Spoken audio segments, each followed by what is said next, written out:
Great morning दोस्तों, great morning. Bhupesh Anand एक बार फिर आपके सामने चैप्टर 23। बेटा, we have covered 23 chapters. Today will be the last lecture for concluding this chapter number 23। बेटे, आज मैं इतना खुश हूं, मैं बता नहीं सकता आपको। इतना लंबा सफर आपके साथ धीरे धीरे कट ही गया।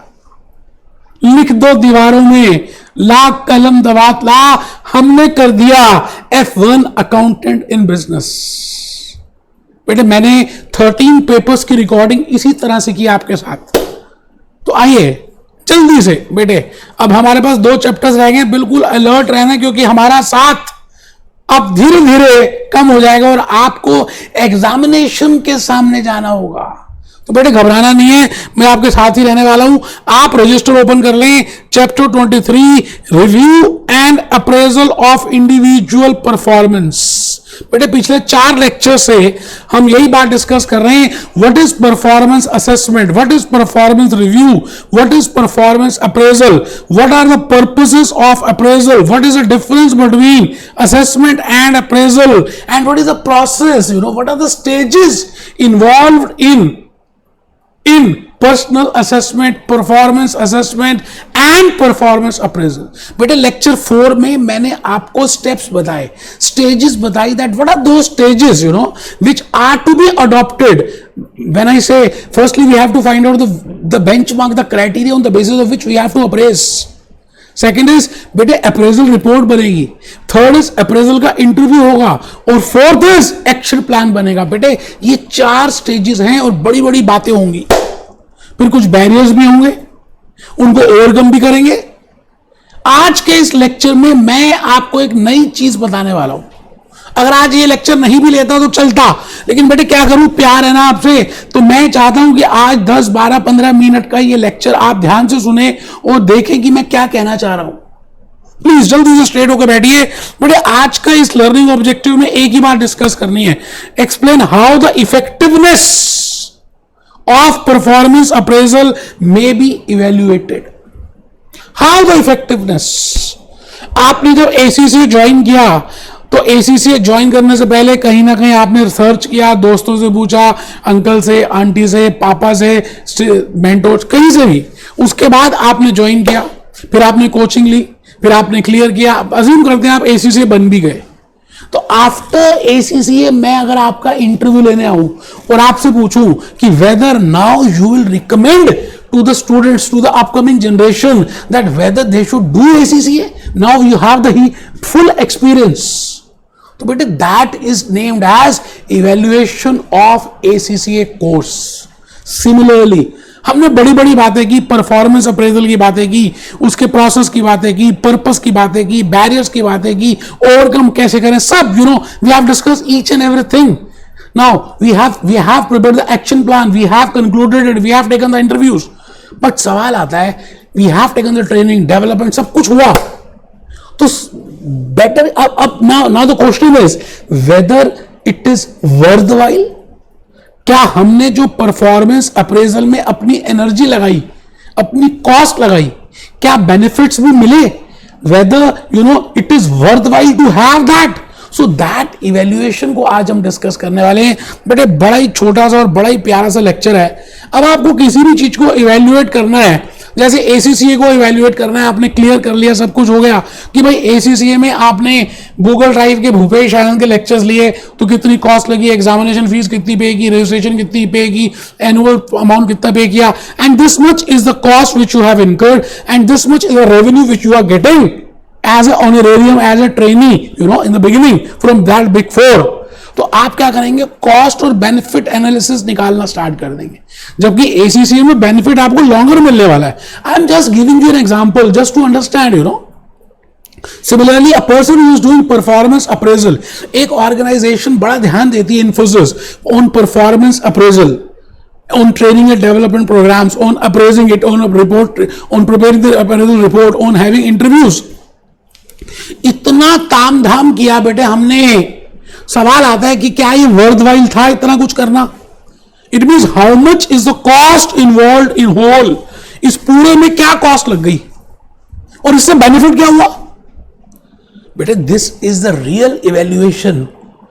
And secondly, once we have done the appraisal, so ultimately whether it has improved the performance of the employees, whether their behavior has been changed, whether they are now more skilled, whether the training and development programs which we have provided, whether they are happy with that, whether they have learned new skills, क्या उन्होंने उसको करने के बाद उनका feedback कैसा है, उनका फेशियल एक्सप्रेशन कैसा है, यू नो, ये सभी बातों से I can see that whether that performance appraisal is best evaluated और not evaluated. You know, in order to evaluate we have to do this. तो बेटे आज का लेक्चर उसी में है कि अगर आपको परफॉर्मेंस अप्रेजल इवेल्युएट करना है तो हम कुछ एरियाज पे देखेंगे and on the basis of those areas we can discuss, we can decide that whether it is worthwhile और नॉट. तो आइए जी हम देखते हैं बेटे, रजिस्टर बाहर निकाल लें. Evaluate the effectiveness of performance appraisal. Following can be the areas for evaluating performance appraisal. Area number 1, calculating the cost and benefit of appraisal process.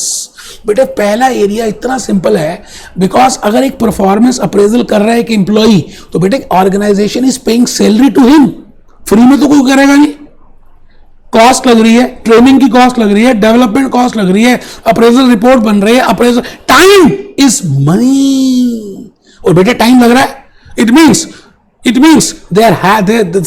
some cost is being incurred and how much is the benefit which we are getting by that. क्या हमें ये करना चाहिए या नहीं करना चाहिए? So we will compare that and we will prepare a report named as cost and benefit analysis report. और उसके बेसिस में if cost is less than benefit, it is better, the evaluation is good. And if cost is more than benefit, तो बेटे it is not a worthy affair. Next time you should have to think that whether you should go for appraisal or not. तो पहला area है in regard to cost and benefit analysis. Area number 2, बेटे अब आपको मैंने बताया था that you know there are so many stages. Monitoring करनी पड़ेगी because that person, that supervisor, that manager, that top level, that person you know has to monitor the work of the employees just to give the feedback, just to give, to recognise it, to supervise the work. अब जब वो monitoring करेगा, जब बेटे वो monitoring करेगा तो he has to सी कि परफॉर्मेंस अप्रेजल के बाद whether there are some improvements, क्या कुछ improvements हुई हैं. तो area number 2, whether employee is doing good work, whether there is a performance in his work, whether there are some improvements. So these are the evaluation criterias. जैसे हमें किसी का behaviour check करना है, एक बच्चे ने माइंड का वर्कशॉप किया और उसके बाद हम उसका बिहेवियर चेक कर रहे हैं, क्या कुछ चेंज आया, क्या उसके थॉट प्रोसेस में चेंज आया, कितने पैसे लगे ट्रेनिंग प्रोग्राम में, उसको बेनिफिट कितना हुआ, all that thing you know, कि क्या ये ट्रेनिंग प्रोग्राम या ये जो भी कुछ किया whether it is worthy to give him. Inviting opinions. अब बेटा देखिए हमने ट्रेनिंग दे दी, हमने डेवलपमेंट करा दिया, जो भी किया हमने, हमको लगा ये अच्छा था, आपने कर दिया. But the point is those people who are working at the lower level, those people who are working at the job, they can give you more good inputs as compared to even manager. So the point is in evaluating the performance appraisal, we have to invite the opinions of managers as well as employees that in regard to performance appraisal, and that opinion should be free opinion, that should not be biased. बेटे freely आपको invite करना है, आपको किसी को criticize नहीं करना that why you have given this. So with that we can have a check, that we can have an evaluation of the performance appraisal. और लास्ट है बेटे एरिया नंबर 4. डायरेक्टली नहीं, हम इनडायरेक्टली चेक करेंगे क्या हमारी ऑर्गेनाइजेशन का staff turnover बढ़ तो नहीं रहा. Because if the turnover is increasing, it means we are not doing a good job. Appraisal is not there because performance appraisal is directly linked with the turnover. Better the appraisal, low, indirectly related. Low will be the staff turnover. Better turnover अगर है तो we have to find out that what are the reasons. Better because turnover can be of 3 types. Very important for MCQ. Now MCQ में बड़ा ही important है. The cause of staff leaving can be 3 types. बेटे एक organisation को एक employee 3 कारणों से छोड़ सकता है. एक तो डिस्चार्ज है, हमने खुद ही निकाल दिया कान पकड़कर क्योंकि उसको काम ही नहीं आता था, या हमने कोई डिसिप्लिनरी एक्शन ले लिया, या उसको वर्क ही नहीं आता था, हमने निकाल दिया, डिस्चार्ज ही कर दिया. दूसरा अनअवॉइडेबल, बेटे अनअवॉइडेबल क्या है? अब फीमेल्स के केस में क्या होता है बेटे, मैरिज हो जाती है इनकी, और मैरिज कहां हो जाती है? दूसरी सिटी में हो गई। आप समझ रहे मेरी बात को? तो अल्टीमेटली उस केस में यहां पर मैं कहूंगा कि इसको प्रॉब्लम आ जाएगी बेटे। बेटे ये देखो, हाईलाइटर ही नहीं चल रहा, ये लो देखो हाईलाइटर ही नहीं चल रहा। कोई बात नहीं, कोई बात नहीं, अनअवॉइडेबल तो समझ आ ही रहा है आपको, अनअवॉइडेबल तो समझ आ रहा है, बोलो ना, ठीक है। It means unavoidable start turnover, मैंने रीजन लिखा मैरिज, इलनेस, डेथ। बेटे जन्म और मृत्यु इस जीवन का सत्य है, आपको भी जाना है, मुझे भी जाना है, सब चले जाएंगे। कोविड-19 में कितने लोग चले गए थे याद है? 2-3 साल पहले क्या हुआ था? Now the point is we have to find out the reasons of staff turnover, because unavoidable we cannot control it. It does not mean that performance appraisal is not good, but the point is avoidable, ये बड़ा important है, avoidable staff turnover due to pay, due to working conditions.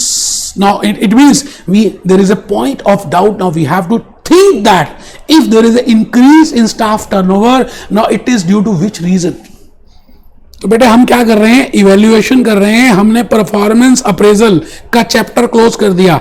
आप किसी restaurant में गए, खाना खा लिया, पहली बार गए, पैसे खर्च कर दिए, अब आप टहलते हुए अपने घर पहुंच रहे हैं और रास्ते में बात कर रहे हैं कि ये रेस्टोरेंट कैसा था, इसकी सर्विस कैसी थी, इसके खाने की क्वालिटी कैसी थी, इसका जो माउथ फ्रेशनर है वो कैसा था, इसका पानी कैसा था, इसका बाकी एनवायरनमेंट कैसा था, क्या कोई लाइव म्यूजिक था या नहीं। Now with these evaluation criterias we can जज कि हमें नेक्स्ट टाइम इस रेस्टोरेंट में जाना चाहिए या नहीं जाना चाहिए।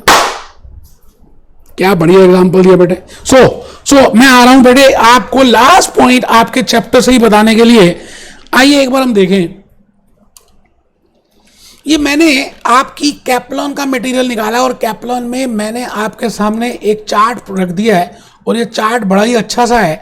इसमें बताया गया है रिव्यू एंड अप्रेजल। बेटे हमने पहले रिव्यू एंड अप्रेजल में क्या क्या किया एक बार मैं जरा बताना चाहूंगा आपको, एक सेकेंड के लिए आप देखेंगे। बेटे हमने पहले परफॉर्मेंस रिव्यू का या असेसमेंट का डेफिनेशन पढ़ा, उसका प्रोसेस पढ़ा, उसके 4 स्टेप्स पढ़े, फिर हम आ गए थे अप्रेजल में। हमने पहले लेक्चर में इन दोनों को कंपेयर किया था, फिर हम अप्रेजल में आ गए थे। और बेटे अप्रेजल में हमने पर्पसेस पढ़े, फिर प्रोसेस पढ़ा, 4 स्टेप्स पढ़े, स्टेजेस पढ़ी, उसके बाद इवेल्युएशन देखा और उसके बाद बेटे हमने उसके बेनिफिट्स देखे और बैरियर देखा। इवेल्युएशन आज देखा हमने कि क्या कोई रेलेवेंस है भी, क्या हम सच में अप्रेजल करा रहे हैं, क्या दोनों पार्टीज इंटेंशनली चाहती हैं अप्रेज करना होना, so whether they are cooperating each other. तो ये सारी बातों को हमने सीखा। बेटे एक छोटी सी बात बतानी है, जो लास्ट पॉइंट है बेटे आपके इस कैप्लॉन के स्टडी मटेरियल में, मैं लास्ट पॉइंट में हूं, जैसे evaluating the effectiveness of this cost benefit निकाल लिया हमने। ये देखिए कॉस्ट एंड बेनिफिट, ठीक है जी। Monitoring the performance, taking the updates, opportunities, this. एक व्यक्ति था लॉकेट, बस इसकी बात हल्की सी बतानी है। इस लॉकेट ने कहा कि अगर परफॉर्मेंस अप्रेजल में आप ये बातें इनकॉर्पोरेट कर दें तो performance appraisal will be a very good example. It means आप किसी को गाजर का हलवा दें तो एक तो गाजर का हलवा आप नॉर्मल बनाएं, बट अगर गाजर के हलवे में आप ड्राई फ्रूट डाल दें, आप खोया ज़्यादा डाल दें, आप देसी घी डाल दें, आप चीनी डाल दें और आप उसको उसमें चांदी का वर्क डाल दें, तो बेटे वो गाजर का हलवा बहुत बढ़िया रहेगा। तो यही बात इस व्यक्ति लॉकेट ने बताई है कि if you do if the performance appraisal is done on the basis of relevance, serious intent होना चाहिए, फेयरनेस होना चाहिए। ऐसा नहीं कि आप किसी की गलतियां उछाल रहे हो, नहीं, सीरियस इंटेंट हो, फेयरनेस हो, आपस में कोऑपरेशन हो, एफिशिएंसी हो, तब तो परफॉर्मेंस अप्रेजल एक अच्छा अप्रेजल माना जाता है। As per locate these are the criterias, evaluation criterias on the basis of which we can evaluate performance appraisal. तो होप आपको बात समझ आ गई है। तो बेटे ये 5 लेक्चर्स मैंने आपकी झोली में डाल दिए। बेटे होने को तो 2 लेक्चर्स भी हो सकते थे, बट मैंने छोटे छोटे कंसेप्ट्स में इनको ब्रेक किया।